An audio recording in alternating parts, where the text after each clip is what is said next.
All right, you are live on all the socials. Hi, socials. Hello.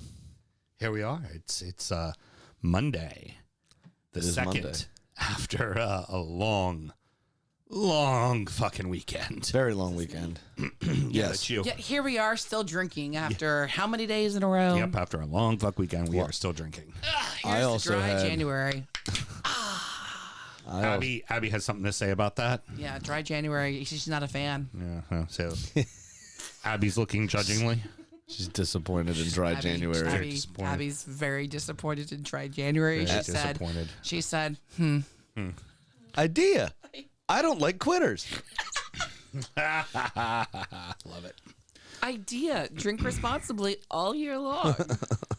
Yep, got my Adrisa Ganagay jersey on now. I'm very happy about that. There you My go. Third kit.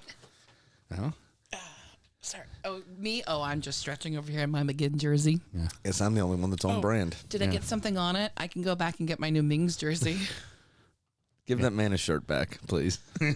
I'm No, getting a little I'm gonna tired of keep seeing. it. I'm getting a little tired of seeing Yeah. him without a shirt on. Yeah, I'm a little disappointed. Cole said she's not. I get why they gave me Mings a shirt, but why didn't I get McGinn's shorts?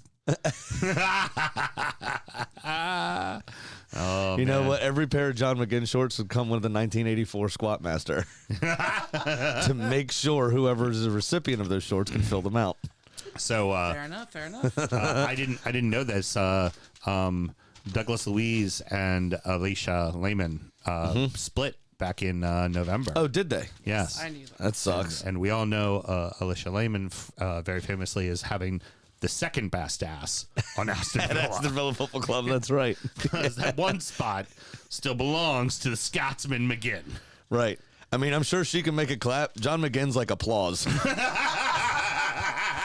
Dude, how do you think he got his assist today? He had some butt energy. Yeah. Of course he did. He had the ass shake that made the gall kind of flick over, and it was just perfect. Yeah. I believe the guy went, "Oh, what a great flick."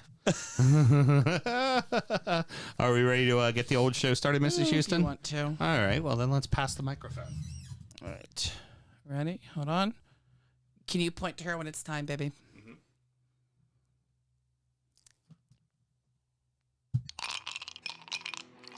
Hi, I'm Nicole, and I have commitment issues, so I'm supporting 3 teams, and you're listening to DU Football Show. There we go. Couldn't have said it better. We're A lot of people said it on Saturday. We are doing Bill O'Reilly. We're doing it live. Whole lot of live this week.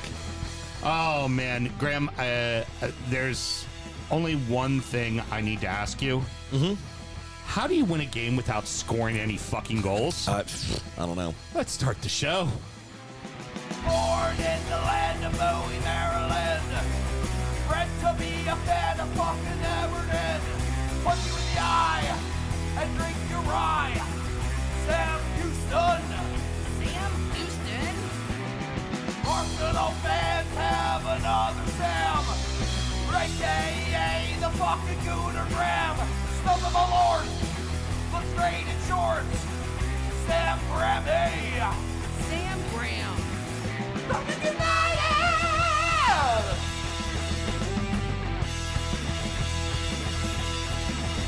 Fucking United!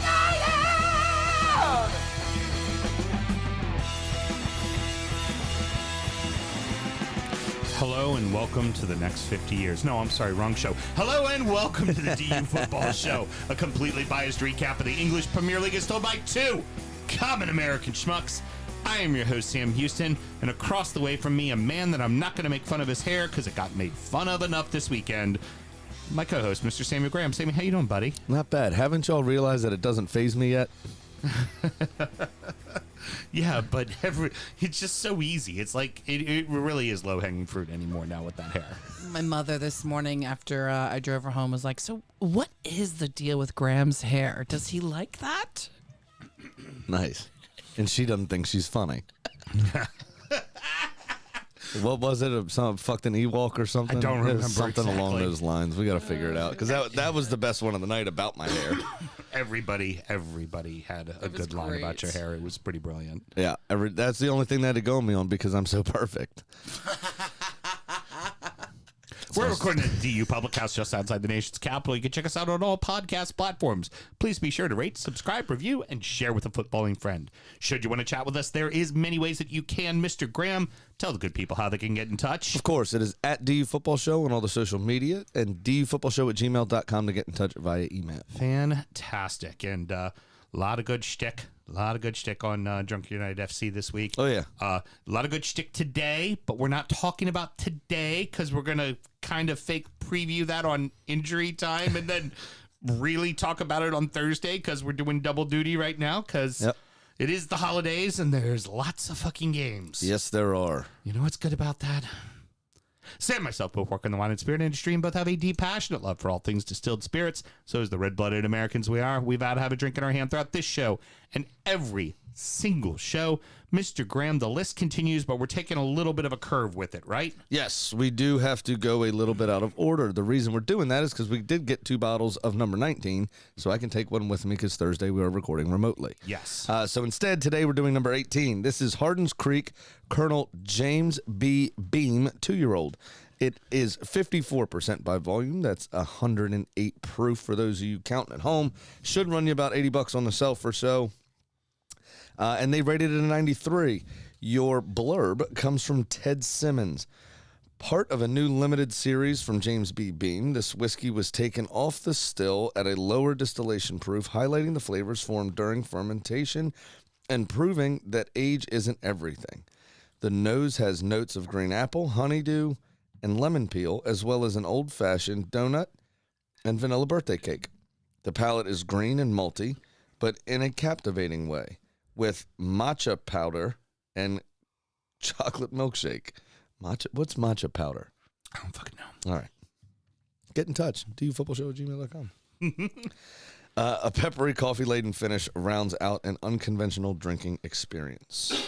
That tastes like old school Jim Beam to me right there. Just nice, classic Jim Beam. Yeah. It is quite fucking lovely. Definitely needed the cube to highlight the sweetness a little bit. I think on its own, that 108 drinks more like a $1.15. Like it really kind of has a little heat to it. Yeah.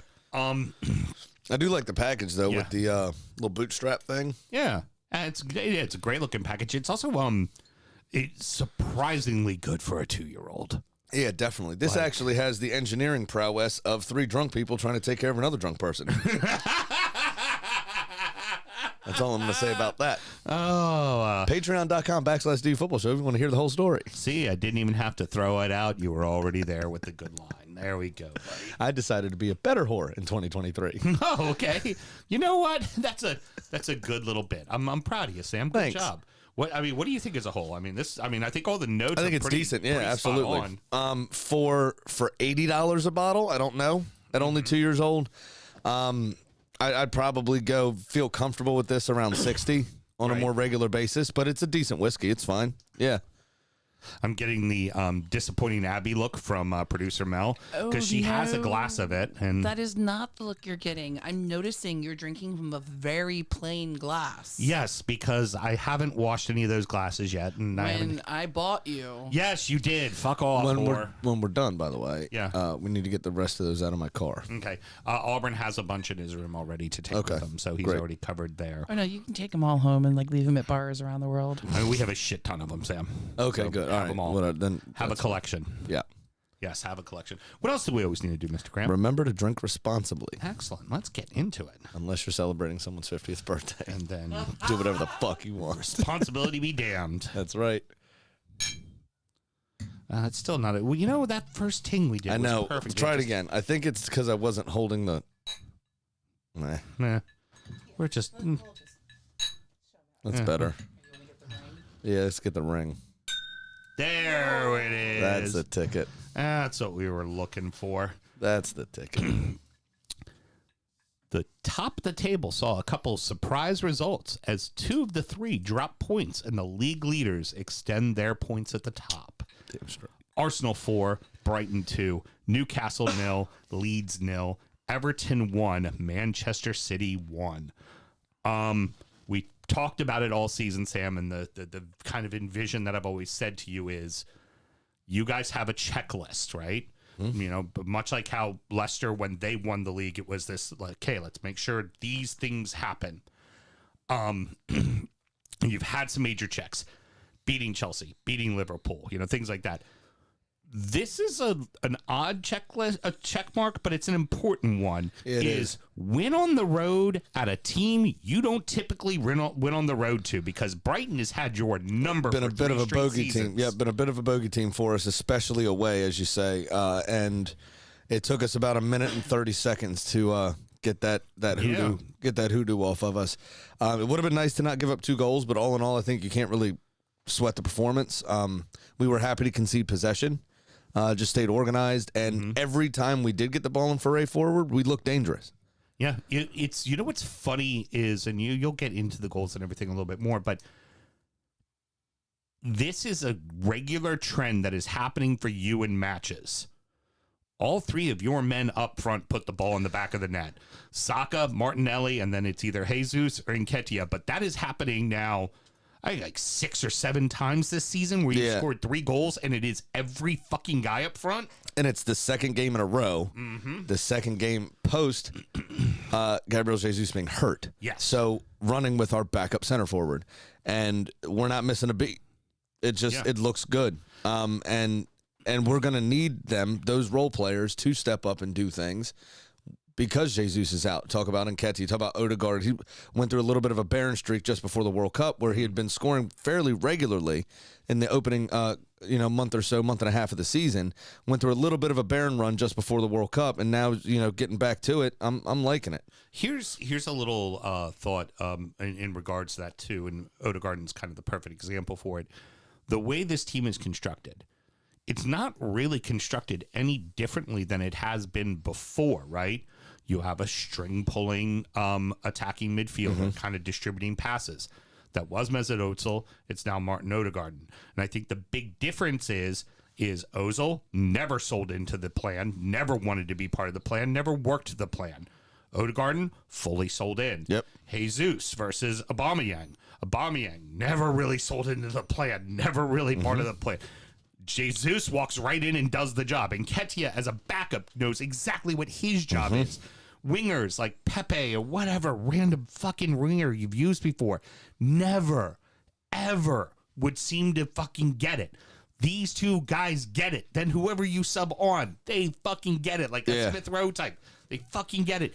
Partey, Granit Xhaka. Like, it used to be Sideshow Bob, and he never fucking got it, And it's just like... It seems like every fucking player on the team understands the program. They're bought into it, and they're performing. Well, what they did, I think what Edu and Mikel Arteta tried to do was they number one, had to lower the average age of the squad. Yep. Which they did. What they did by also was play. I mean, it's really, we've seen it before at Arsenal. This was Wenger's plan. Yeah. By young, very good talent, but young talent, give them games, let them gain experience, and then allow them to show. But they're relatively unproven. That's why I pointed that out to you at the beginning. It's just saying this is not anything different than what Arsenal football has been in the modern era. Minus the last 5 or 6 seasons when we would try to sign David Luiz or whoever, big name that was already old and established. But Arteta essentially plays Wenger ball, just a slightly more updated version of it. It's the personality of your football club has not changed. It is the same fucking team. It's just, it's younger and it performs. It actually does what they're supposed to be fucking Absolutely. doing. I mean, well, but that's the thing, is they're getting a tune out of them, where, and credit to the fans as well. After everything that was going on with Xhaka a couple seasons ago during lockdown, and then when we first came back and, taking the captain's armband off and throwing it and then storming off, telling the entire Emirates to fuck off. Yeah, exactly. Doing his best me impression on West Street. It was getting her every time. It was basically, we need to give the kids a chance. Yeah. We need to allow the trust the process. Now, of course, there's always Arsenal Twitter exists, so there was Arteta out for a while and all that was trending. But they've done it. They're doing it the fans are buying in as well, and that's helping the young players. Remember, we talked about it 3 or 4 different times this season. Saliba with that own goal. Right. The fans cheered him after that. Yeah. We got your back. We support you. And then he started the Saliba tequila chant, and it's just, and now every time he touches the ball, they sing it for 20 minutes. Like, Exactly. But it's everybody's on the same page, and we're all moving forward in the same way. You know what I mean? Exactly. And that's allowing these players to express themselves. Yep. And they're doing a fantastic job. And I do want to mention, I'm trying to find the stat because somebody shared it earlier. We're actually a few points better off than we were at the start of the Invincible season. No shit. How about We're that? 14-1-1 right now, I think. Mm-hmm. The Invincible season, we were 11-5-0. Okay. Got it. So let me just pull up the table because I know the other stat to be a fact. Here. Yes, 14 wins, 1 draw, 1 loss. Yep. Yeah. That's correct. We've also scored 10 more goals than that team did. We did concede 3 more, but we scored 10 more goals than the Invincibles did at this stage after the first 16 games of the season. Well, that old Invincible team, that was the 2-0 to the Arsenal. Like, Yeah. that's where that chant came Well, from. exactly. Because it was score in the 20th minute, then make everybody have a heart attack till the 91st, score a second, done and dusted. What you talking about? What you worry about? It's fine. So 33-5 is 38. So we're 5 points better off than the Invincibles were at this stage of the season. Yep. So you can't really beat it. 7 points clear. Now it doesn't matter what we do against City either time. Right. It is in complete control of Arsenal Football Club whether or not they win the title. Yeah, and I'll get to City in a few seconds when we talk about that match. But here's a thought. We can't. It's still the midway point. I know. Right? I'm not trying to get too excited. Right. I'm just saying that and now. That's what I'm saying too. And that's why what I talked about earlier, I was like, you're looking at, you keep hitting the checklist, right? Now, of the checklist, let's face it, I wrote down 2 things, but there's actually a third because they're technically in 4th place right now. You haven't played Newcastle yet. You get ready to play them. We play them on Wednesday, Tuesday. That's fucking huge. Yeah. That's fucking huge, right? Yeah, big time. You still haven't played City yet. That's fucking huge. You still got one more with United, but it's in your building. Yep. Those will determine when we start to say... We still have one against Liverpool, but it's away. Right, but then those will be what make us start to say, okay, these are the title contenders. Oh, yeah. These are the guys in the front of the line. And we need to see that happen first. But again, as of right now, you can only do what's in front of you, and you are doing everything. I mean, it pains me to say because it's only going to increase your ego, but your team is doing it perfectly. At the moment, yes. Now, I am full in. We are title contenders. We are definitely in the title race. We are setting the pace of the title race currently. Right. That doesn't necessarily mean we're going to finish in the top spot. Right. So I'm not getting that far ahead of myself yet. But what I'm saying is of the performances this season, you worry obviously about the 2 games against Manchester City. You can't really go into those games thinking you're going to win ever, right? No. So being 7 points clear, that's what I meant by that. Yeah.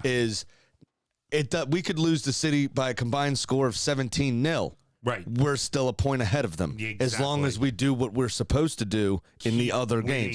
Keep winning the other games. Doesn't matter at all. Don't drop a point to a shitty Everton team. No. Don't drop, points to Leeds, Newcastle. Yep. Don't get beat by Villa, Spurs, Chelsea. To Forest? Come on. Yeah. I mean, we're obviously getting on to these games, but this was a perfect scenario for us this weekend. The only thing is Wolves fucked off and didn't hold United out. Yeah. That was the only thing that didn't help us. But we did what we were supposed to do, so United didn't gain anything on us either. Moving on to Newcastle and Leeds. The match had a lot in it for being a 0-0. For those people who watched it, there were definitely some big saves out of Meslier and big saves out of Pope. I know there was a shout for a penalty. I say Pope definitely made the save. Pope was going for the ball. I don't think there was any need to put a penalty on there. I thought that it's not like the Hugo Lloris barely getting a fucking fingertip on the ball as he grabs the guy's ankle kind of scenario. Oh, well, speaking of fucked up calls, by the way, I forgot to mention this. I have it written down to speak about too. Matoma in our game, the Brighton player. I've thought was terribly unlucky to be ruled offside for that first goal. And for him personally, good that he got on the score sheet again. But he's running away away from our goal, and his trail leg studs were offside. And then you're going to call offsides. He took his first touch was back towards his own goal once he received the ball as well. I understand those are the rules, and I understand it's a quote-unquote binary decision. But I don't know how many times I have to say this, goals are the best part of the sport. Stop taking away the goals. Stop taking the goals away. Unless it's blatant fucking cheating, stop taking the goals away. Right. There is no reason for that to actually be given as offside. Yeah. The same way, in this game, that as you said, there was a couple of times where there could have been penalties. That one or two of them might have been a bit soft, but the other one, I thought that where VAR makes sense, right? To be able to talk about this collectively is in that Brentford game, for instance, where Ben Mee tackles somebody. It was just outside the box. That's where VAR is helpful because they originally ruled it a penalty. Yep. That was the Brentford West Ham game. Right. So just as a whole point, right? Like if it's blatantly wrong, and that's supposed to be the standard, right? Clear and obvious. It's blatantly wrong. Overturn it. Yeah. It's not blatantly wrong. Let it fucking go. Yeah. I tell you, Magpies have only got themselves to blame for this one. It's a lesser team. It's in your building. Do not fucking drop 2 points. This has to be 3. 6 out of 24 total shots between both teams were on target. Yep. 5 on target from a total of 16 shots belonged to Newcastle. Yeah. 1 shot on target from 8 overall attempts was Leeds's. Yeah. And that was the one great save Pope made. They were much more dangerous, Newcastle. Although it was kind of helter-skelter and it was free-flowing crazy football. It was just the lack of quality in the final third.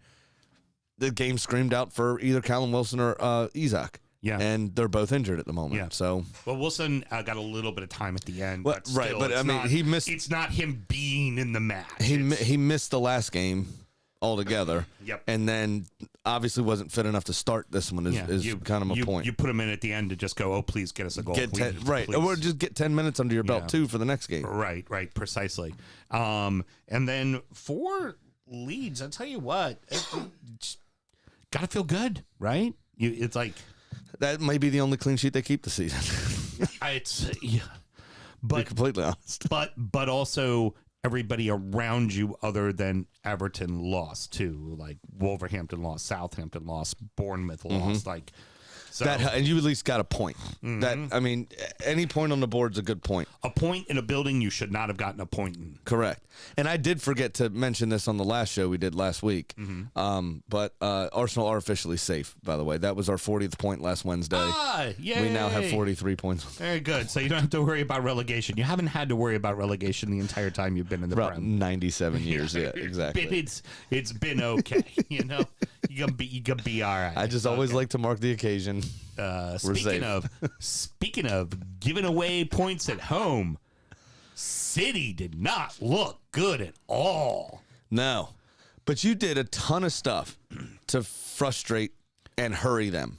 You never let them settle into what they like to do. And they got chippy because of it. It was a very chippy game. Holland got quite lucky that his studs missed wasn't Mikalenko's foot. The only reason why I think he got away with it is because ultimately the toe was pointed down. If the toe was up at all, probably a red card. Well, that's what I'm saying. The way he went in was it was reckless.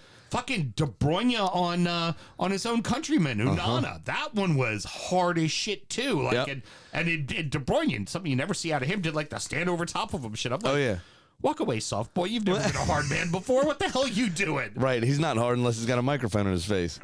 And he's with the Belgian national team. Which is funny too, because in those circumstances, right? You know, Holland gets a yellow.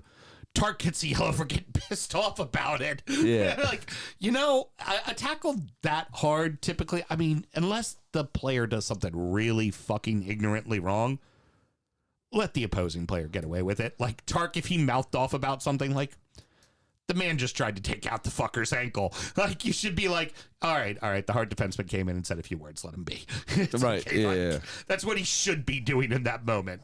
They were pretty fucking crazy. Both goals, incredible goals in incredibly different ways. City's was an excellent team goal. Fantastic stuff, movement, everything. Holland finished with a plum. But Damari Gray, where was City's defense first is what I want to know, because he had time to slip, stand up, reposition himself, and then I don't know where it came from, but he fucking hit the post, the old postage stamp there. Oh it my was God. brilliant. You couldn't. It's Ronaldinho-esque. I mean that strike. That was fantastic. the thing, is the strike was so incredible that you overlooked the fact that both Stones and Ake completely stepped off of him, and God, who was the other? Akani, the Swiss. Akanji. Oh, that was the fucking defender that headed the ball out that the ref didn't call last week and cost me $700. Got it. Akanji started running right down the line with Myalenko, who did an overlap. Like, it's Damari Gray with the ball. Do you really think Damari Gray is going to do that outlet pass? Come on.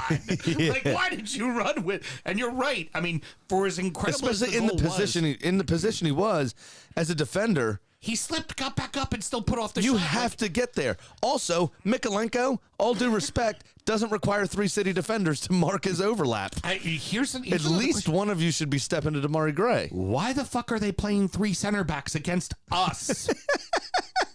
Us in their building. I could have marshaled that defense Why? I didn't in my get current it. state. I didn't get it. And then when they put everybody in to kind of, okay, we're going to save the day, it was like, I'm sorry, it was already lost at that point. Yeah. They were already frustrated. They were visibly frustrated. We were already confident. At that point, you could watch our team play, and you were just like, yeah, boys are going to fucking get the draw today. Yeah.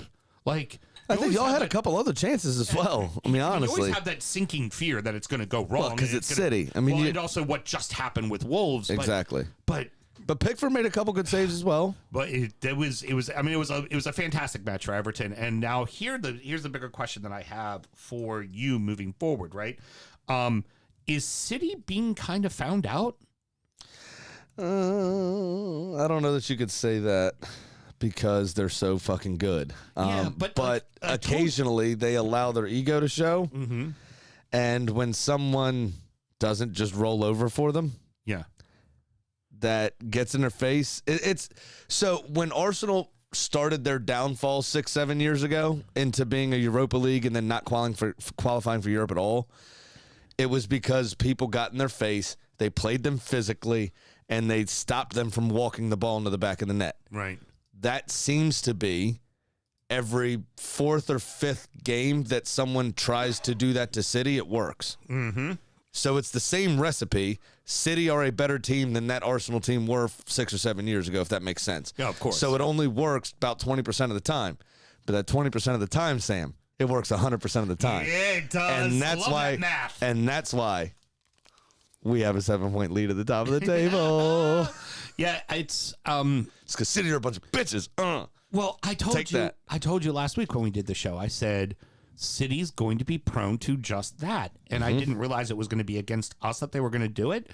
City going to do Come that on, again. Sam Stradamus. City is going to fucking do that again. They are. And here's the thing. You're right. You can drop 6 points to them because they're going to fuck it off again. They absolutely, positively are going to fuck it off again.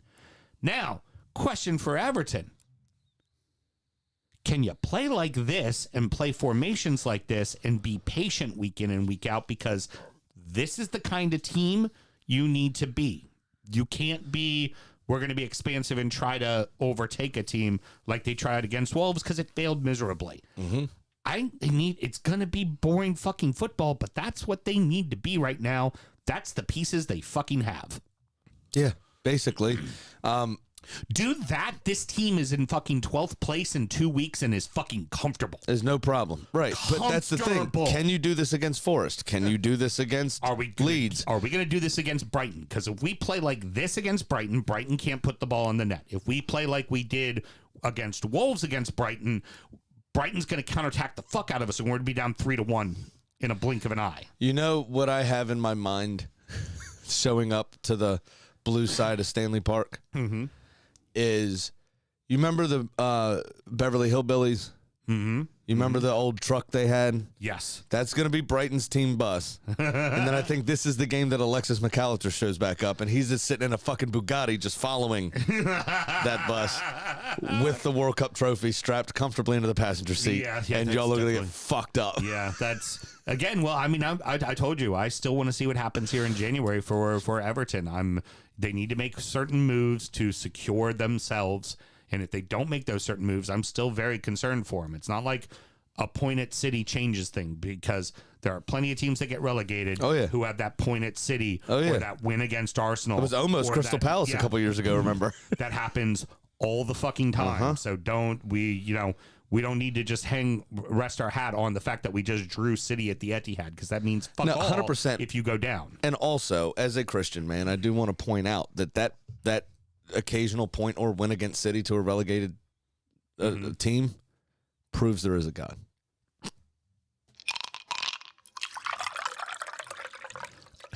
Most of the time, I have a clever quip to open up a segment. What the fuck? What the actual fuck? Liverpool 2, Leicester 1, Aston Villa 2, Tottenham 0, Chelsea 1, Nottingham Forest 1. What 3 absolute dog shit matches for the, quote, top 6 teams? Not for you, Mel. Stop giving me that look. Again, like he said in Friday, Craig, how you lose your job when you ain't even working. Liverpool, how the fuck you win a game without even scoring a fucking goal? Jesus Christ. So I don't really have a lot. Sorry, Russ. I don't have a lot to say about this game, really. Oh, this is going to be a very short segment. All 3 games were dog shit. I said Liverpool were outplayed for large parts of this game, and that was evidenced by Leicester scoring all 3 goals.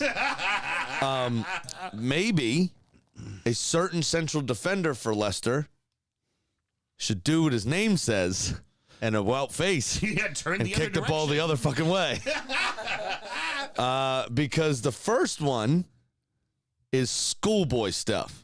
Yeah. I mean, this is somebody that's never played football before in his life. And if you showed me that clip, right, and I never seen this man before in my life, I'd say that was a YouTuber and this was a charity game.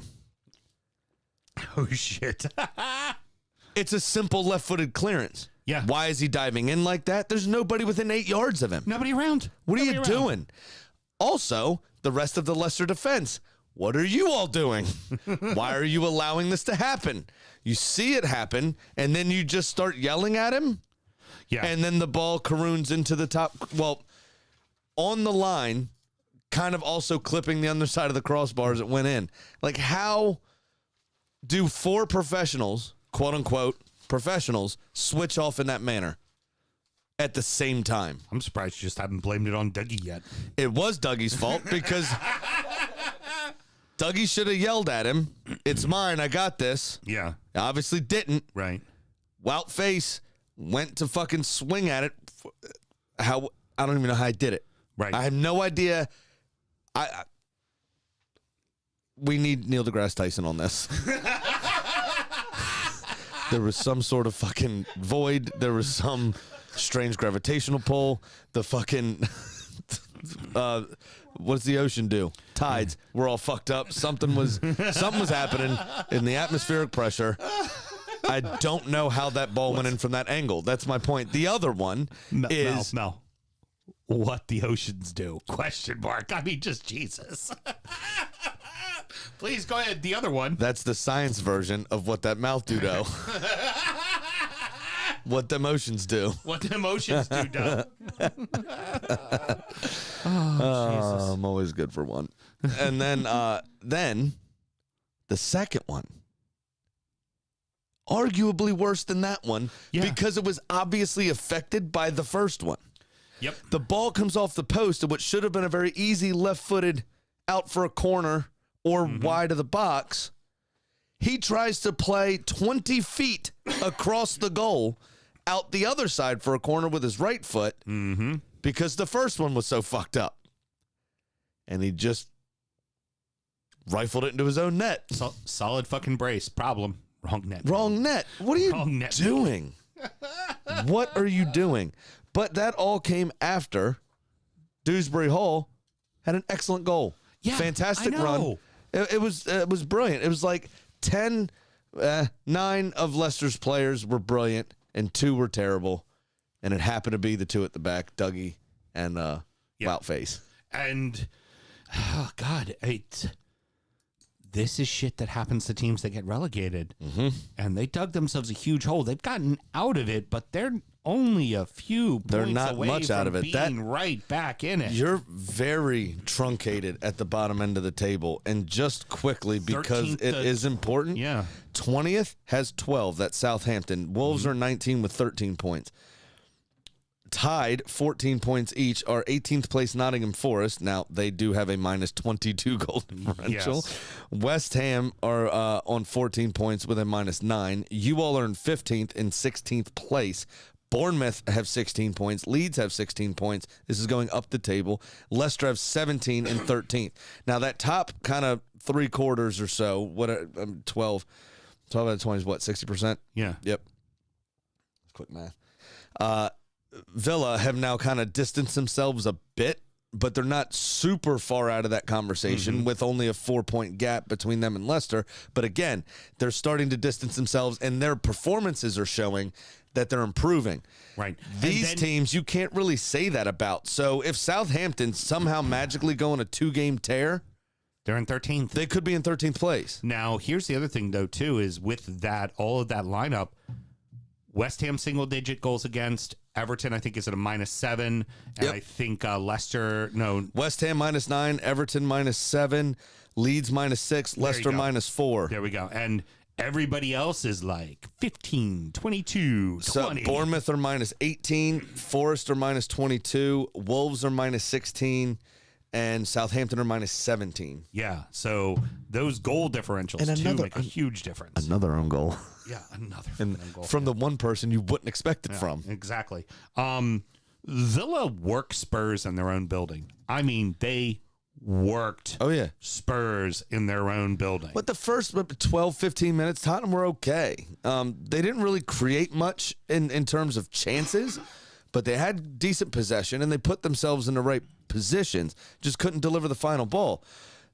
What happened was Villa grew into the game, and with every passing moment that Tottenham didn't score, Villa grew in confidence. Oh, yeah. And that's ultimately what I think did Tottenham in. And Watkins, he didn't score any goals, but he did have 1 assist and a lot of great runs. He's slowly but That surely starting to find his He mojo had again. his feet at the right place in the right time. DL had taken us a rocket at the goalie. Didn't get hands on it. Bounced off him. Watkins was right there. Kicked it over to Buendia. Boom. But great composure from Watkins to not rush Calm. it, not try to take the chance himself from a really So fucking professional. strange angle on his weaker foot. He was running away from goal as it was. Was Just very Jack Grealish of him, shall I say that? Yeah, actually. Creative chances. Just decided to turn back, find Buendia coming in. I think Douglas Luiz was actually making the initial run of the box. Looked him off, played it to the edge of the box to Buendia, who finished well at the near post. Yep, absolutely. great. Absolutely. It was great composure from Ollie Watkins, and then Douglas Luiz finished pretty well. It was a good goal, but again, it was a fairly simple move that you would think a top 6 team with those players would be able to handle that type of football, and they just weren't. Yeah. They just No. weren't at the races. At some point, there has to, I think the questions have to start being asked of Conte. And I was just about to say that. You Yeah. might see him be the first top 6 manager to go this season. yeah, because when you talk about their lack of goals, right?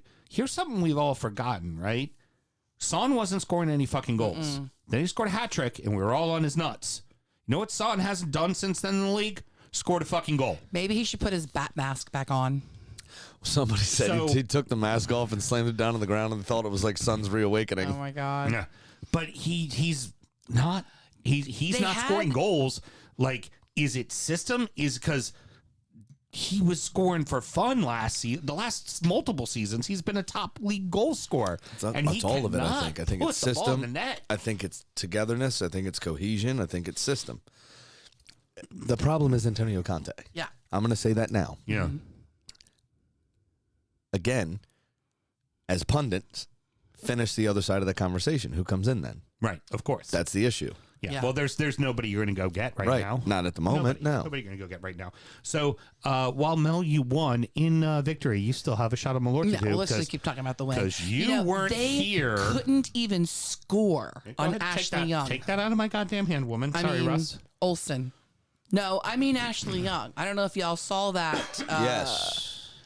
Header to header action. It was pretty hot. Would have gone in had Ashley Young not also been playing goalie, which was great. I can't wait until Emmy comes back, which he's in training camp looking like shit, looking like he had gone on a 2-day bender at Sam's 50th. Except it was a 2-week bender in Buenos Aires. But I screenshotted just how happy DL was after his score. There's a bit of a bulge there. Yeah, looks like there's a little bit of happiness right there. That was the best slide I have ever seen. He was a statue in like motion, holding it as he slides and then stops and then sits there for a moment. Holding the position, not his penis. Because we did just make a penis joke. We should make that clear. Yeah. Well, the penis was directing it like it was a steering wheel. It's a joystick. And that's actually Cole and I are watching, and Cole's like, well, I think that penis slowed him down too. Dare I say, that slide brought Mel joy. You know what? I will do this shot of Malort despite, I don't know what game you think I lost. I didn't see You it. lost to Liverpool in a game where they actually put the ball in the back of the fucking net themselves. Really? Yeah, you did. I don't remember that. Yeah, I just remember winning against Tottenham. You were in New York. And It was you at that on that other trip you were going on. Yeah, it was another trip. I don't know when I'm ever home. By the way, if you lose while you're in Jamaica, you're fucking doing a shot there too. Where? Yeah, Jamaica. Yeah, fuck. Villa definitely fucked this week, and it was great. Previous week, don't know what you're talking about. I want to recount. Done. Y'all still lost. You lost 3-1. Chelsea. Just don't tie it up in court for the next 8 months, please. Chelsea dominate for the entire first half. Only managed to score 1 goal, and it was a weird as fuck goal. Yep. It was like, strange. Just a weird goal. It was it was because I thought it initially hit Kai Havertz also, like the commentating team did. But it didn't. Both Havertz and Willy Bolly made the same motion. Yep. And it hit off. It was a lot like, different than Faces, because Faces was bad. Bad. He was swinging the first one away from goal, and it skimmed off the top of his foot 60 feet in the air and then came into the far corner on its own accord. Right. This one, they're both running towards goal, throw a trailing leg at it to get a block To get a block out, yeah. Was there a ducky on the floor? Because you normally use it to put your... blue thing. Yeah, well, the ducky was with it too, so settle down. And it hits off his calf. Mm-hmm. Similarly, Karoon's to the far side, and everybody's just staring at it again. Mm-hmm. I don't know what these professionals are doing. Even Sterling, who ultimately scored the goal, was like, oh, shit, ball on my foot. Maybe I should kick. Listen, to any Premier League football team that needs it, I'll do this for $20,000 a week, and you'll save a boatload of money. I could stand and watch things all day. Yeah, exactly. It's not that hard. I won't be as good as Harry Maguire pointing at them, but you'll be all right. It'll be fine. Yeah. Ball hits off the crossbar, falls directly to Sterling, and no Forest defender has decided to attempt to block it at all. No, not at all. Attempt to tailor their run, and the off chance it hits the crossbar, which it did. It was so weird. But then turn around second half. To their credit, Forest got it together. And they there was you need this from Serge Aurier. 3 or 4 just absolute wild swings at the ball before another very strange goal off a corner. Ball gets headed down by a defender, hits the shoulder of a Forest attacker, the back of another Chelsea defender, then falls to the right back on the left side, who finishes with his left foot. It was weird. Yeah. But I'll take it. It's a weird game, and honestly, like, you gotta feel like because this is a new ownership, Potter's fine. Right, because they need to transition in some players, but You wonder, do these players even want to play for Potter who are here? Because they aren't showing much. Well, but also a lot of them also didn't want to fucking play for Tuchel. Right, but I think also Graham Potter I think he's still tinkering. Yeah. He's never had this much talent to work with. He's known what his best 11 is very simply. This time he doesn't because they're all quality players individually. He's trying to figure out how to put them together as a team, and a bunch of them just had a month off in a jaunt in Qatar. Yeah. So he hasn't really had the time, I don't think, to try to put these players together. Where, and you see the togetherness factor, right? I don't know this, but the way that Chelsea have looked the last two games, you look at Arsenal, and again, I only bring this up because I know them the best. When England got knocked out, Saka, Ben White left for personal reasons from the England camp anyway, but instead of having his scheduled time off he was supposed to have, he flew over to their neighbors in Dubai and decided to join the team for their warm weather training camp. Ramsdale Saka. got to the team. Everybody got to the team. Everyone went straight to the team, and they all started working together again. And because England got knocked out so soon, they had 2 weeks. Granted, Xhaka only took 3 days off. Went straight to Dubai. He went to Dubai, but took his 3 days. Right? He was scheduled to have 10 days off. So he's back a week early.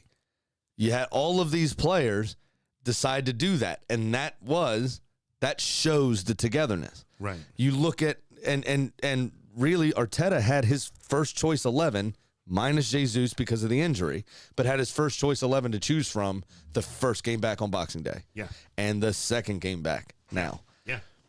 Chelsea have not. They've changed players. Alba's in and out. They did this, that, the other. It just smacks of a group of very talented individuals that don't know what they're doing together. Got 2 words. Okay? For that entire 3 games. Hot dog shit.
All right, we're back on.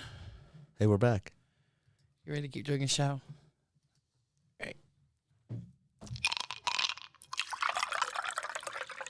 Rounding out the rest of the league, and oh, so that happened.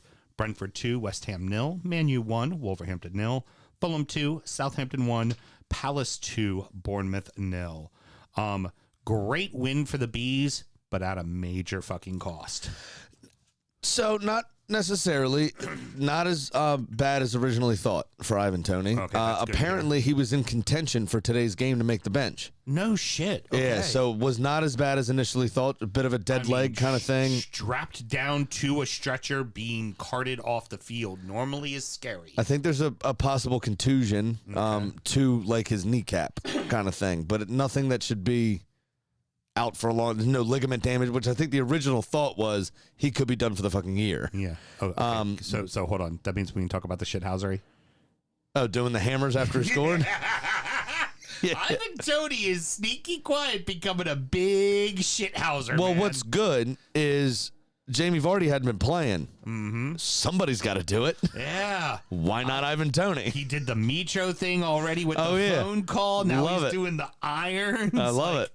Get in. Oh, he is looking out for it. That's for Get damn in. sure. I mean, nothing will ever top the Jamie Vardy doing the Eagle, but this is fucking close. Mel, you're giggling. Is there something you have to add? Oh no! Remember our good friend Mark, who what team does he support? Oh, that's right, Tottenham. Finally replied back to my happy New Year, Mike. With well done, enjoy it while you can. So I just sent him the Douglas Louise picture. Brilliant. I'm giggling at myself. That's funny. Let us find out producer Mel's learning a thing or two about shithousery. That's right. So I don't actually think either team played particularly bad in this game. The first phrase that kind of jumps to my mind is smash and grab, because West Ham had a ton of possession in this game. They had a lot of opportunities. And they had chances. Yeah. But I don't think that's really fair to Brentford either. Because Brentford played well. I think both teams played well, and West Ham were a bit unlucky not to score. Brentford got their goals, both of which were also a little fortunate. Ivan Toney just reacted first, got his studs to the ball between two West Ham defenders who were there actually attempting to defend, unlike we saw from Forest and Liverpool. And then the last one I think was Aaron Cresswell. I'm not sure when he turned 50. I know when you turned 50. I'm not sure when he turned 50. Exactly. But and I forgot. Forgive me. I forgot to write down the goal scorer. De Silva. When he's able to make up 5 yards on you. You got issues. Yeah, that's bad. He didn't even look like he was moving fast himself at all. You know, it was weird. I know the answer that's going to come after this. It's going to be but who, right? This has got to be on Moyes, the way they're not getting fucking results here in the Prem. I feel less like this is Moyes' fault. They got too much than talent. I do it's Conte's fault. I mean, this team's got a shit ton of talent. But look at their performances. They're trying. They're still look like they're together. They're not yelling at each other. They're not, frustrated on the field. They still look like they're together. I mean, that would be also, I mean, you did hear, I'm not sure, did you hear Declan Rice do his post-game comments? No. It was like, look, we need to do better for the fans. I know that, but no, we are working our tails off. We are trying. Okay. It's just not going. It's just not clicking for us, and but we also know that when you boo at us right now, we deserve it. But no, we care. We're trying. We're like, and you could really tell in the way that he was saying it was like, seriously, hang with us, guys. We fucking need you right now. So what I will say is. And I'm talking directly to Smokey right now. Okay. Is I fucking told you so. When you hire an Italian striker and you don't score goals, you know what you're getting. Put Michail Antonio back in. You were playing just fine back then. Okay? That's the first thing. The second piece is look at... My fantasy team would appreciate that, considering I'm Michail Antonio. Look seriously at both sets of players, Tottenham and West Ham. In their histories, I'd say probably about equal-sized clubs. Yeah? Is that fair? Yeah, yeah. Look at... Because West Ham has won a lot more than Tottenham did earlier on. Right. Look at their demeanor. Look at the performances themselves. Like I said, I don't think West Ham played poorly in this game. They just couldn't find the luck to get it done, where Brentford did in this game. But look at Tottenham. We're sitting here saying the performances are dog shit. Yeah. The players don't want to be there. They don't look like they want to be there. Yeah. It's also not clicking in general. That's where I think it's firmly Conte's fault, and this is not necessarily Moyes' fault. Okay, fair enough. That's where I'm just looking at the teams themselves. You know, I mean, David Moyes even made, actually quite adventurous substitutions when he did. Mm-hmm. It was, it wasn't like damage control. He was trying to affect the game. He was trying to make something happen. Conte was just throwing shit at the wall to see what sticks. Mm-hmm. It's just not. It's not the same thing, and that's where I think David Moyes is a bit safer. Don't get me wrong; he could be in trouble, right? But I think at this moment in time, he's a bit safer than Conte is. Well, the one thing I think with Moyes and where your team is currently, your team's not going down. You're not going to go down. You'll be like that team isn't getting relegated. Obviously, you see that by the goal differential that they have, mm-hmm. right? So you kind of find a look around, and that's one of those ones where even though there's only 3 teams worse than you look at it and go, there's like 5-6 teams worse than us. There's 2 teams above them worse than they are. Yeah. So as a whole, should be able. And to this also could have been completely changed by that amazing Declan Rice strike. Yeah. That just a quarter inch, half inch, maybe at the most to the left. You're up 1-0. You're up 1-0. Yeah. It was an excellent strike, caught the outside of the post. I think West Ham are going to be fine. I just think they're in a bad way right now. They're just in a tough spot, a bit of a rut. All right. So I say the next statement knowing full well that they just beat us in our building last week. But Wolves just aren't good. They're not good. They look even more organized than they were before under, what's his name?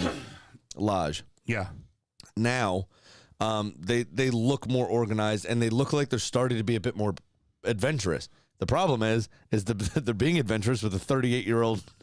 Yeah.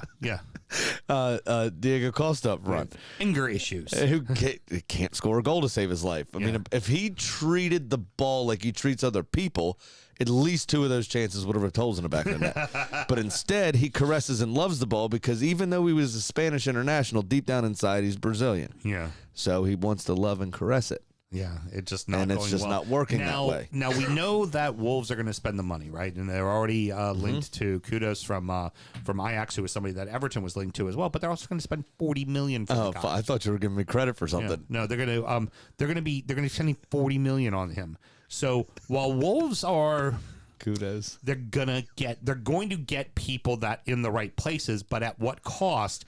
And when will this catch up to them? Because this always catches up to teams. And we want to talk about, people always want to go back and go, oh, Everton spent all this money. Everton spent a shit ton of money on the year of the 10, right? That was the year that they spent a shit ton of money. The year of the 10.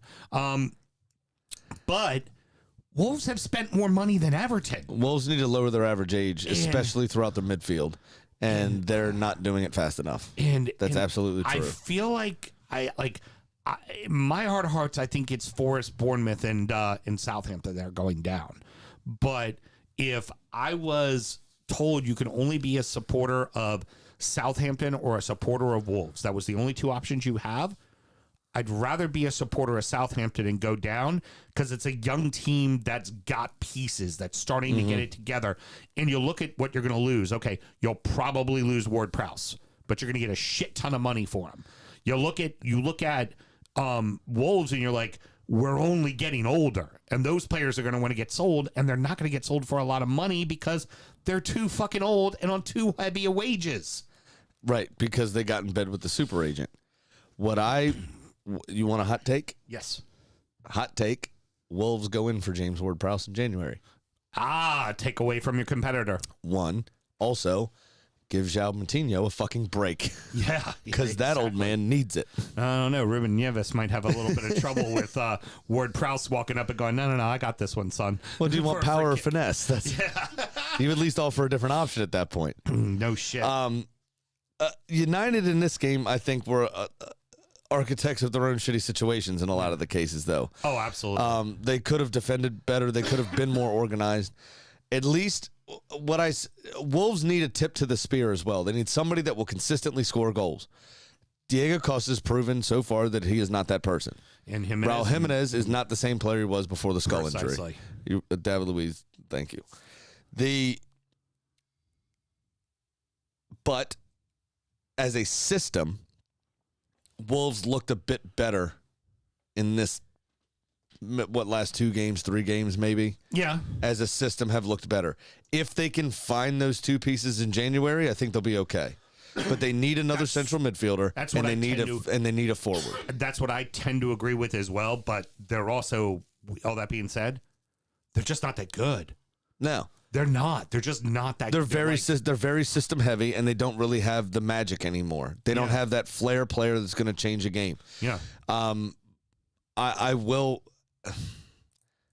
There is no report of Wolves being linked with James Ward-Prowse, but he needs to get the fuck out of Southampton while he can, and they need somebody in that exact position of his age profile. Yeah, he's exactly what they He's need. exactly what they need, and that's from my own set of wild dreams. So I don't want to spend too much more on this match because there really isn't much to talk about, but obviously we have to talk about Rashford being benched due to being late.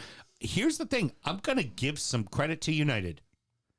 Handled correctly. This is how it's supposed to be handled. Player handled it correctly. Coach handled it correctly.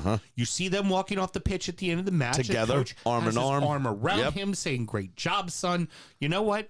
The player needs to be reminded. There are rules to the team, and when you break those rules, you are going to be punished for them. Very simple. But what does not need to happen, it does not need to become a deal in the press. It does not need You to don't need to leave the stadium early. You don't need to just go out there and do exactly what you need to do, 100%. which is put the ball in the back of the fucking net. And that's what he did. What he did. Twice. And again, Simple. his arm, granted, I do understand the caveat of he did make a bit of a motion, Yeah. but his arm was against his body on initial contact. Stop ruling out goals. We love goals. Yeah, goals are fun. Fuck. But That's why we're here. my only commentary on United, like you said last week with the win that they had, it's just these need to be bigger wins, right? But fuck around and find out they're in 4th, and fuck around and find out they're probably going to end up in 4th because Liverpool sure as fuck doesn't want it. Chelsea sure as fuck doesn't want it. Yep. And Newcastle and Brighton both do, so they're going to push United. I think United's going to figure out a way to be in Champions But League. this is what happens. It'll be the most undeserving Champions League they've ever gotten, but in the same Well, you know regard, what? you go, you know what? Maybe it's the most deserving because you've gone through all this bullshit. You know and what? still But figured out that's a way. true. That could be true on the way they started, but they finally got their head out of their ass by canceling Ronaldo's contract. Yeah. By figuring out whatever they did to get him to agree to a less payout, so they could fucking get rid of him. They did, and they finally the one player that thinks he's bigger than the team is gone now. Well, that's good. He's now in a right proper situation with a good, full, great league like the Saudi league. Is that Al Nasser? I think he's signed for. You know who's up front for them currently? 2 things about his signing for Al Nasser. Is that Hamas? Is him and No. Hamas together? I don't think Hamas is there. He's in the Saudi league, but I don't think he's there. All right, you ready? Mm-hmm. Vincent Aboubakar, who had beef with Mo Salah before the World Cup for no reason, but he did. He was the one that also scored that sweet chip and then ripped his shirt off and got a second yellow, right, in the World Cup.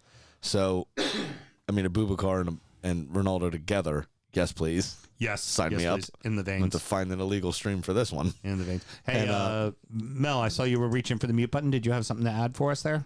No, I was saying there's a old Pierce Morgan interview that's resurfaced saying that he wants to finish out on top, and if he was in it just for the money, he would take a Saudi deal. $200 million a year after But he's image not- rights and he's everything not else. in it for the money. something like $8 million a fucking like every 3 minutes or some shit like that. It's I don't think ridiculous. it's that, but yeah. It's just stupid the amount of money he's made. And then the other bit of news Well, I from guess if he can't be the greatest, he'll be the richest. Yeah. the other bit of news from Al Nasser, which I'm not sure if this is real, but it's funny enough to say. Apparently, the player whose contract it was that wore number 7 for the club refused to give up his shirt to Cristiano Ronaldo, so the club sacked him. Good. Oh, And the he club is now fired him. he is now unemployed, so Ronaldo could have the 7 shirt. I don't know if it's true. Like I said, I saw at I hope least it is true. 14. That's kind of good for that fucker. The guy got Ronaldo morals, could have so paid him with his fire me. pocket change. I know. Ronaldo could have just like given him a pair of shoes. It Yeah, would have been- here's a car. Fuck off. yeah. What kind Be a of car good do you little want? boy. Yeah, See ya. Yeah. exactly. James Ward-Prowse gets a couple of goals. Problem, one was in the wrong net. Yeah, and it was a good strike. That thing flew in the back of the net. Mm-hmm. Completely wrong-footed as goalkeeper as well. The other one was a better strike than that one. What a free kick. I think you can. I think there's a little bit you could put on Bert Leno for. I think he was maybe a little Too too far, much to the yeah. near post. Because you think if he was dead center, maybe he gets to that. Yeah, possible. But There was also, a decent amount of movement on that ball, too, though. But also, if he's dead center, maybe Ward-Prowse isn't putting it right there. Mm-hmm. Like Ward-Prowse saw that he had the whole fucking goal. I went. Look You at know this who I guy. am. Yeah. Let me hold on 1 second. Let me do this real quick. Goal. Thanks, everybody. Exactly. The other thing there with Ward-Prowse is just I don't know how he did it, but he didn't sell that at all. Mm-hmm. He remained completely poker face. Yeah. Perfect. Yeah. I didn't notice. He didn't look at it too long, kind of point at it or do one of these, cover the mouth things and Yeah. talk to his boy and then kind of, look at that. No. He did just it. saw it, did it. Yeah, that was it. Just stepped up, bang. What you worried about? I think he's now somewhere within 2 free kicks of either 2-1 or even now with David Beckham. No shit. Yep. Good on So him, he man. very soon, probably before the end of the season, should be the number 1 free kick taker in Premier League history. I hate to say, but deserved. Absolutely, 100%. Very much deserved. And he's the only player for Southampton that comes out of this with any credit. Bazunu. I like Bazunu. I think he could have done a few things differently in this game. Mm-hmm. Pereira had a great goal. Should have had 2 more. Mm-hmm. And then Paulinhas, with a fantastic header at the far post after a very good flicked header at the front post from a corner. But again, more goals being given up by set pieces at Southampton again. And it's just, and they're not the quality of James Ward-Prowse's. Yeah. So it's like, you got to look at yourself. And if you're not doing these basic things correctly, This it's not a recipe to stay in a league. This Southampton team reminds me of the Aston Villa team that went down. They were so fucking young. And this team is so fucking young. They're just there. It's schoolyard mistakes. You also have to have a better killer instinct. I mean, Che Adams was in on 19 minutes. Yeah. And what was it, 15 yards from goal? He can't figure out a spot to beat Bert Leno? Mm-hmm. Leno got wide. He got very big, but he should have taken a a shot 3 steps ago. But you got to beat him. You got to beat him. That's What are you one, doing? That's one great. The goalie made a really good save. You also missed. It's not like you were at a tight angle either. Yeah. Fucking dribble the ball. Go somewhere. Try to round him. Yeah, exactly. You waited for him to get in a position to make the save. Yeah. Then we're precisely. surprised he made the save. It is Like, now easy to say absolutely positively Fulham is fucking safe. They're absolutely safe. There's no doubt about it. I think. I mean, This they're team's staying safe. up this season. This team is staying up. Do they finish in the top 10? Maybe. Who knows? I mean, they're going to have to play some tougher opponents here eventually. They've been on a nice little run of playing some You know what pretty happened the crappy last people. time they were in the Europa League? What? Made the final. That's right, with Clint Dempsey. Under the old Owls. That was they lost to Sevilla in that final, or was it Atletico that they lost to in that final? I think it was Atletico. Think it was Sevilla. I might be wrong about that though. Eagles answer right after a bad performance. Yep. They look good. You knew it. You knew it. You knew Vieira was not going to let there be a second bad performance in a row. No, And but you also knew Bournemouth weren't going to be up to it. I mean, that's the other thing. And again, saying this, knowing that they beat us twice in a week, Bournemouth aren't any good. No. Like you're looking at, like, I'm trying to look at like a team like Wolverhampton, a team like Bournemouth, and go, where's the upside? What can they find? What can they make work to stay up? And I just don't feel like there's anything. Yeah, I mean, Kiefer Moore probably could have had a penalty. Potentially would have been soft, in my opinion, but okay, you can make an argument for it, no problem. Vieira's looked at that and given a penalty. But other than that, they didn't really do much in the game. I think Wade had make 2 saves Yeah, not much. the whole time. Like much. it just wasn't good. Done and dusted, easy win for Palace. And honestly, now what Vieira's got to do Also, is get this. two corners. Yeah. Again, you have to defend your set pieces. And if you don't, Got to. it's a fucking problem. Yeah. Because when people start scoring on you from set pieces and they score on you very openly during open play, say, i.e. 9-0 against Liverpool, Right. you... Had to find a way to work it in, didn't you? Well, I'm just glad Kenny has someone to share it with now. And that was me assisting you to put Thank in the you other very one. much. Play the old 1-2 there. Kiss it off the post. But like when you add that in, you can't defend set pieces. It becomes very, very, very difficult to win games. Mm-hmm. It becomes even harder to draw games. Yeah. And if you look at every relegated team, it's straight losses on the board. Very few teams get relegated with 8 draws, 10 draws. Right. Doesn't happen. Right. You know what I mean? Those are valuable single points. And these are the teams you're supposed to be getting those against, and you're not. I think Bournemouth are fucked. I agree. Right now, gun to your head, what 3 teams go down? Gun to my head.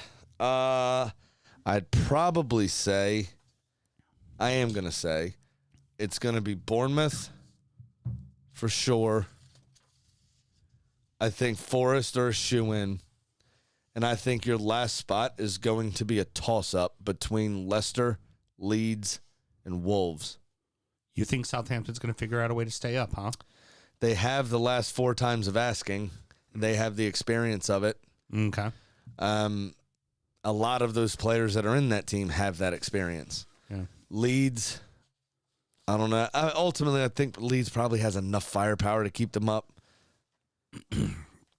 Yeah, I think okay. Yeah, you convinced me. It's either going to be Wolves or Southampton. Wolves or Southampton. Yeah, for me, it's. But Leicester in a bad way too. They are. They're not out of it. They're not making any money right now. No, they're not out of it. I can't write them off yet. No. It's got to be Southampton, Leicester. Yeah.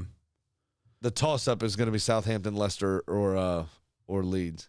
That's all good. My team will figure out a way to find themselves in it. Sure money.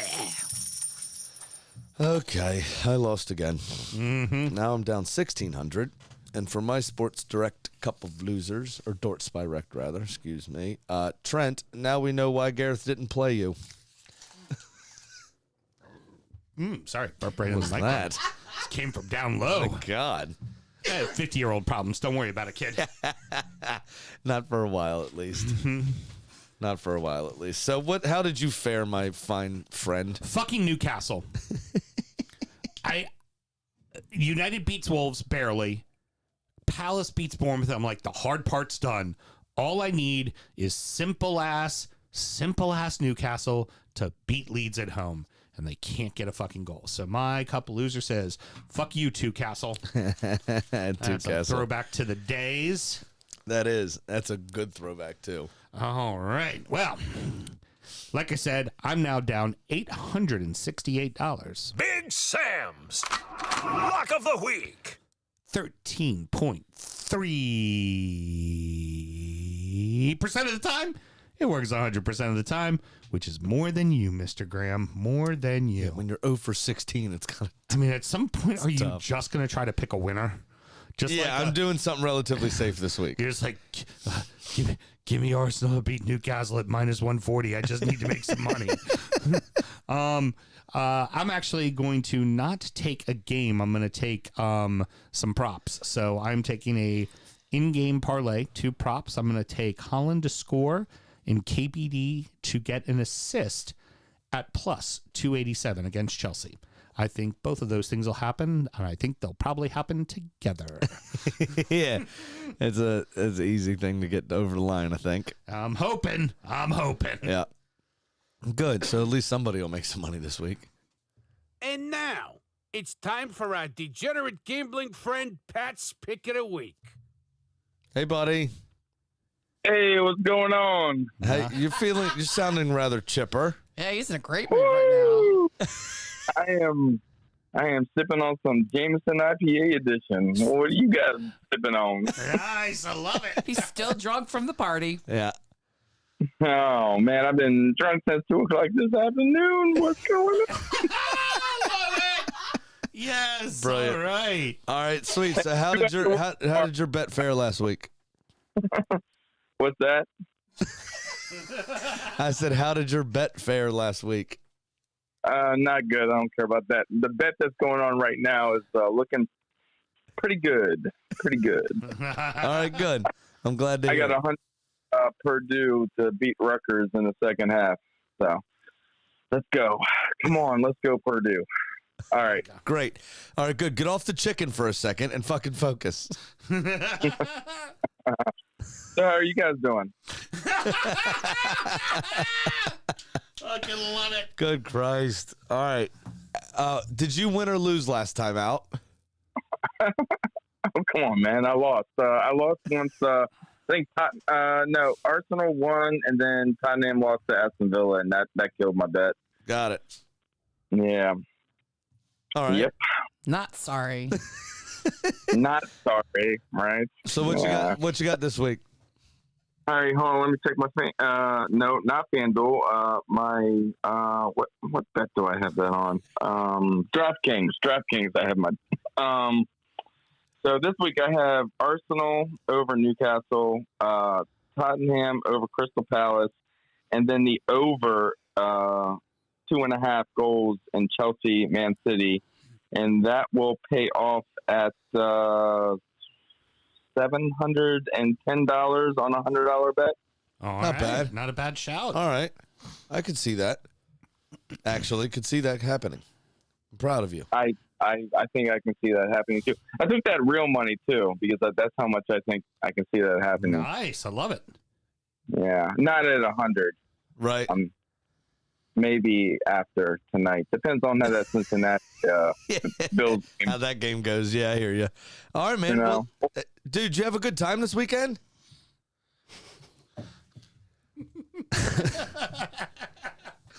Got him. I love Pat well lubricated. He's fantastic. He's never saw it coming.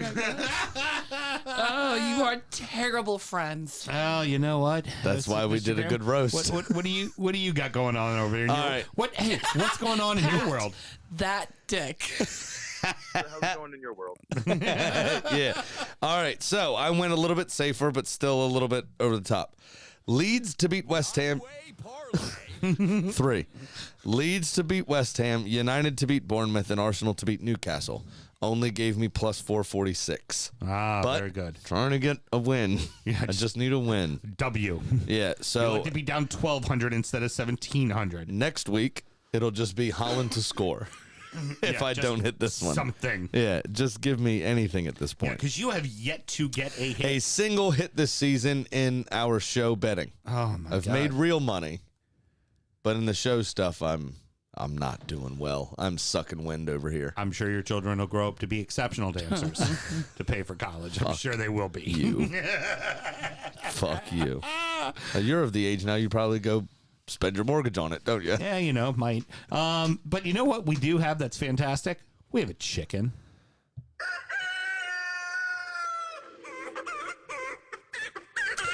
Well, Kitty hit again with the United win, and so she sits at 9-7. Now, I went up to chat with Kitty, and there were confettis and noisemakers everywhere. Oh, shit. Looks like Kitty and the girls threw quite the rager for New Year's Eve. Of course they did. We were away. They went ahead and partied like a bunch of fucking alcoholics.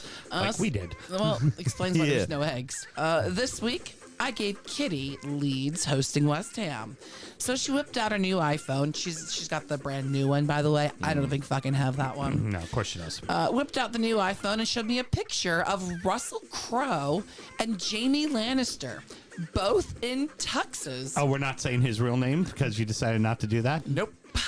I know you put it in there to trip me up, but I'm not giving you the satisfaction, old man. But they Nikolai were both. Coaster Waldo. That's the It's one. not that hard. You know, Poster all Waldo. you know, Jamie Lannister and Russell Crowe are sitting in tuxes, sipping on martinis. Even though you have it phrased shipping on martinis, Uh-huh. I know you don't want to sip the ship. Uh-huh. Fuck, I lost it. In the coop. Now, Yeah, it's in the interesting. coop. Dude, New Year's Eve, we're doing our thing in downtown Annapolis. Kitty chilling with fucking A-list actors in the coop, fucking sipping martinis, man. What the fuck? Jamie Lannister really an A-list actor now? He is now. He only has one hand. That's true.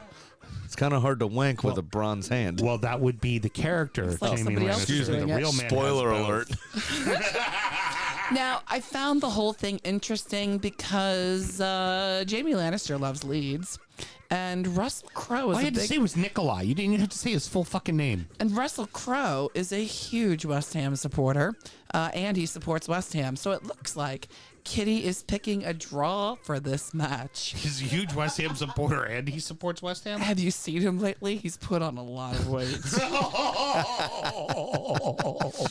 Damn. God That damn. was a ham joke. Ouch. Well done.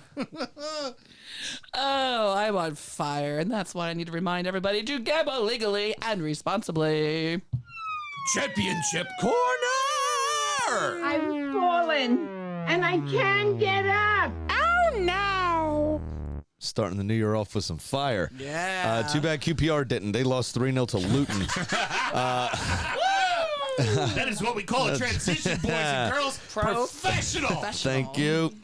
Middlesbrough beat up Blackburn 2-1. Coventry and Cardiff played to a 0-0 draw. Huddersfield 2-0 over Rotherham.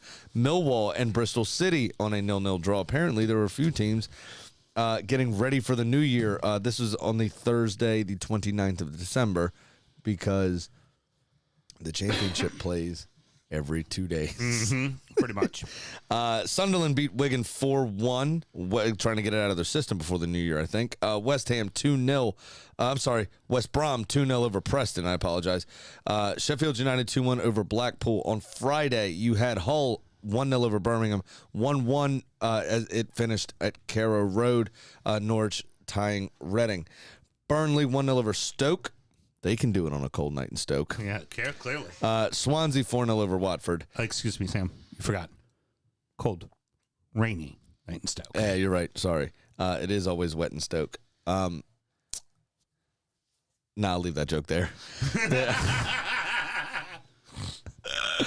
And then on Sunday, 5 games happened, so 10 teams had the unfortunate task of playing on New Year's Day, and that was a 1-0 win to Blackburn over Cardiff, 1-1 Blackpool and Sunderland. Coventry City and Bristol City tied 1-1 as well, so a lot of people could barely get out of bed, as we only saw 2 goals max there. Luton 2-1, it's 2 in a row for Luton Town, 2-1 over Huddersfield, and Millwall 3-0 over Rotherham. And today was just about a full slate of games, so I'll save that for Thursday's show. That's right. Double duty this week. Yep, double duty. So, yeah, Burnley topping the table on 56 points with a plus 27 goal differential. Sheffield United in second place, 5 points behind, though, and they have played the same number of games on 51. Blackburn, dead even goal differential on 42 points. So, starting to get a little separation between those top two. You had a 9-point drop from second to third. Watford in fourth on 40 points. I hope they don't come back up. No, offense. Yeah. Kind of tired of it. Yeah. Although, now I still can't even make any money because they'll probably be a minus 1,100 to sell or fire their manager. Right. Middlesbrough in 5th place on 39, as are Millwall in 6th and Luton in 7th. They are all separated by a grand total of 3 goals in their goal differential. So a lot of potential movement in those final playoff spots, and then the one just outside. Sunderland, actually, I'm sorry, Millwall and Luton have only played 25 games, so they do have a game in hand. They could jump them. Sunderland are on 38 in 8th place, as West Brom are in 9th place, also on 38 points, only 1 goal separating them. On 37 points, you have Preston North End. And on 36, there are 3 teams in order: Norwich in 11th, QPR in 12th, and Reading in 13th. So there can be the potential to go in one game from 13th to 5th. Yeah. So there could be a lot of movement coming up after the season, or until the end of the season, rather. At the bottom end of the table, Wigan have dropped to dead last. Ooh. The team in front of them, like that. No, the team in front of them as well, Huddersfield in 23rd place, have a game in hand, though they were only a point ahead of them at this current time. Blackpool are in 22nd place with 26 points. Rotherham in 21st on 27. Cardiff in 20th on 28. Just beat Rotherham. Mm-hmm.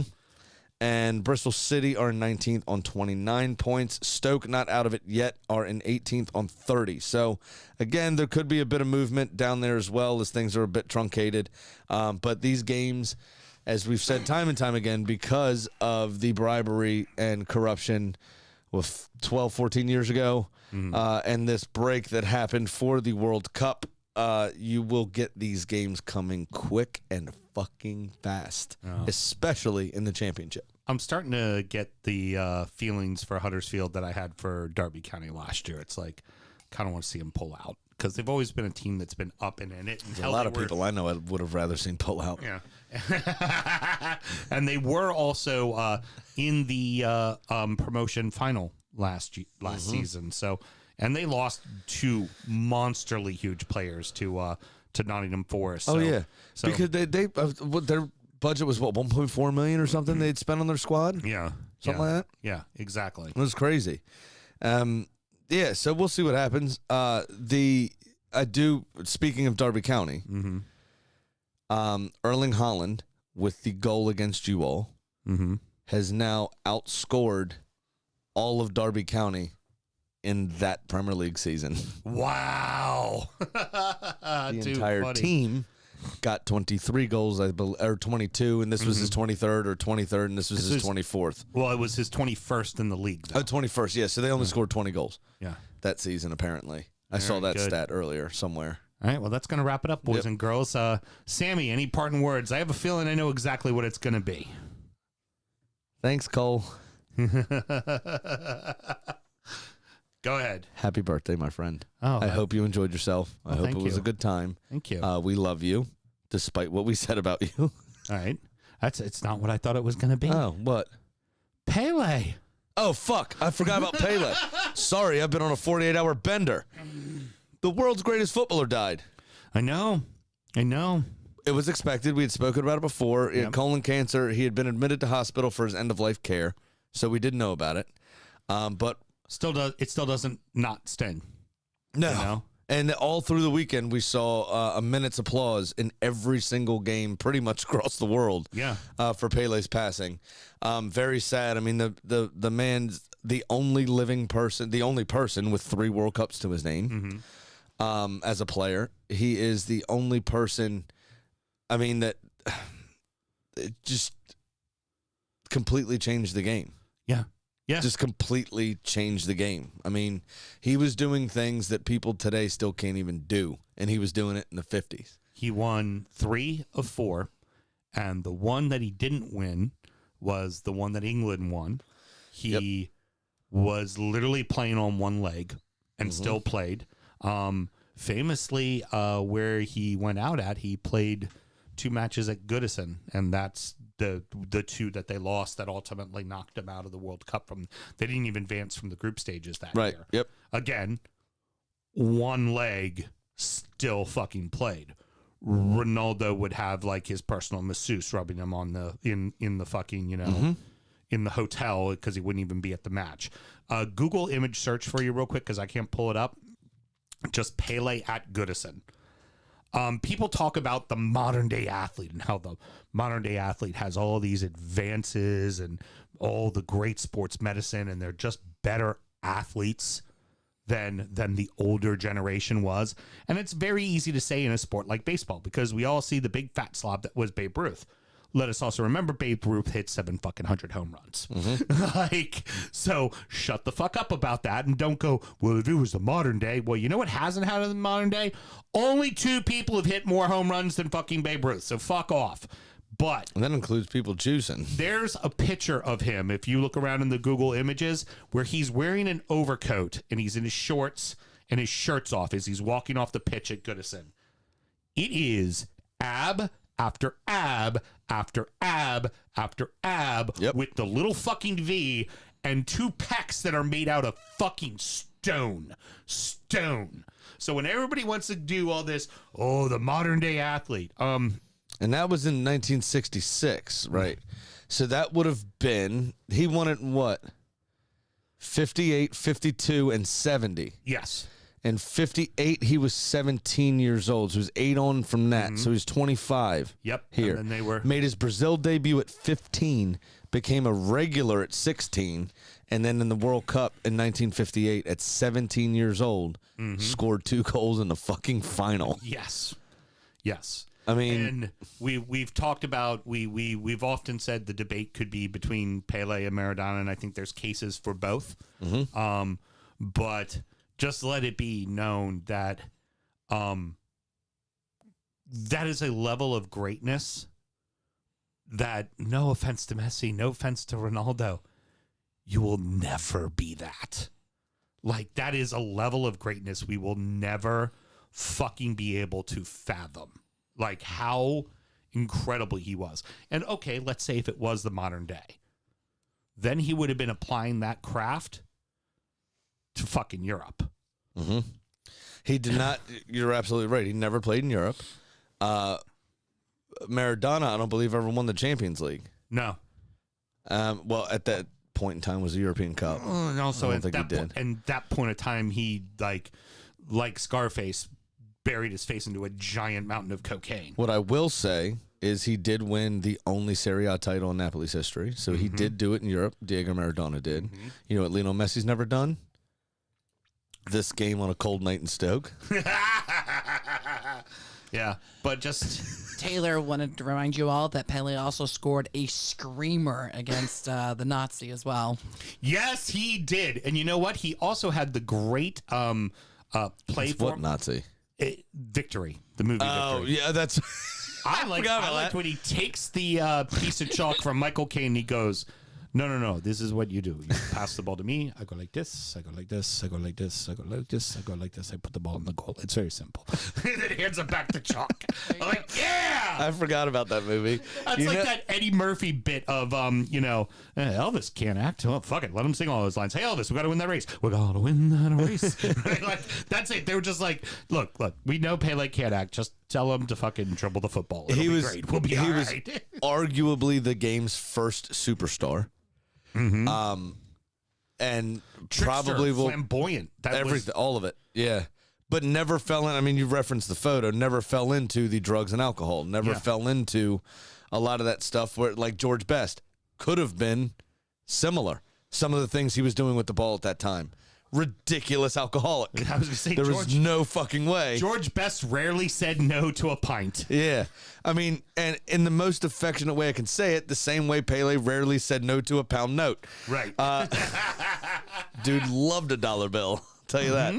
And there was a lot of things, and Maradona as well, that they did that could be seen as questionable. They took a lot of Qatari money, for instance, when they opened that world-class training facility that turned back a 5-0 defeat the opening day of the World Cup. Yep. Or 3-1, whatever it was. It doesn't matter. Great, sweet training facility. You guys did a great job. Yeah. There were things that they did, but it didn't matter because everybody loved them so much. It never tarnished their. They essentially would come out. Yeah, I did it for money. Yeah.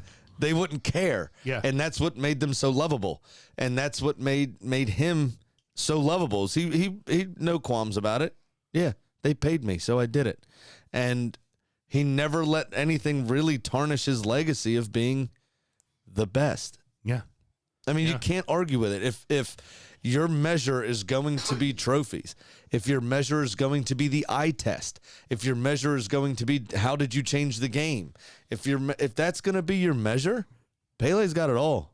Yeah. Pele's got every last fucking thing. I don't remember the exact number. I want to say it was 773 goals in 525 games. Something like that, yeah. Just now, if somebody insanity. ever tries to say they've scored more than that, Santos comes out with, I forgot we played these 4 friendlies and he had 12 goals in each. Yeah, exactly. Exactly. To make sure his goal number remains top dog.